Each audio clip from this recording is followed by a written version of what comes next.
কোরআনের সম্পর্ক যার সাথে থাকে তার দাম কম না বেশি? আমি ওয়াজ করতে আপনাদের বলেছি, একই গাছের কাঠ দিয়ে তিনটা জিনিস বানাচ্ছে, একটা হলো সোফা, একটা খাট, আর একটা হলো রেহাল। একই গাছের কাঠ দিয়ে কয়টা বানাচ্ছে? রেহাল কিন্তু বানাবার চাইনি, কাঠ বাঁচিয়েছে তো বলতেছে এটা কুড়িয়া খামো। তখন মিস্ত্রি বলতেছে না ভাই, এই মেহগুনি গাছের কাঠ কুড়বা কেন? বলে এটা যে কি হবি, সামান্য কাঠ। হচ্ছে দাম নেবো না ভাই, আমি বানিয়ে দিই সবের আশায়। তখন চুম করছে, কে রে, খাট বানানোর সময় সবের কথা বলো না, সোফা বানানোর সময় টাকা গুনা নিল, আর এটা বানাবি সবের আশায়। কি বানাবেন ভাই, সবের আশায় আপনি কি বানাবেন? বলে আমি একটা রেহাল বানা দিই। তোমার বাড়িতে কোরআন শরীফ নাই, ওই কোরআন শরীফ থোয়ার রেহাল বানা দিই। এখন আপনারা বলেন, খাটের দাম বেশি, সোফার দাম বেশি, না রেহালের দাম বেশি?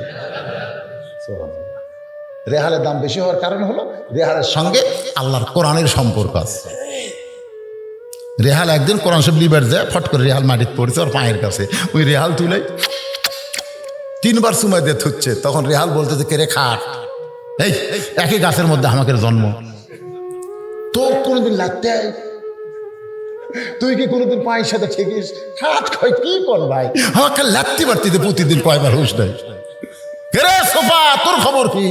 আমাকে তো খালি লাগতে লাগতে চুমা খায়, পারলা চুমা খাচ্ছে, কিন্তু আমি পায়ে পড়ার সাথে আমার চুমা খেলো, কারণ কি? খাট আর সোফা কান্দার বলে রেহাল, আমাদের সম্পর্ক হলো মানুষের সাথে, আর তোমার সম্পর্ক হলো আল্লাহর কোরআনের সাথে।